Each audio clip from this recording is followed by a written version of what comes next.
Dia ni. Kenapa dengan kau? Dia ni. Iqbal! Iqbal! Masa tersimpul di alam yang kelam, berulah alih arah mendengar.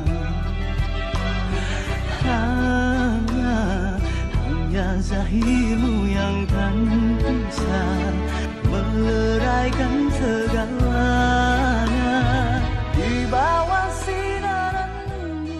Sebenarnya mimpi itu adalah subconscious atau keadaan bawah sedar. Ya, ia cuba memberitahu awak sesuatu.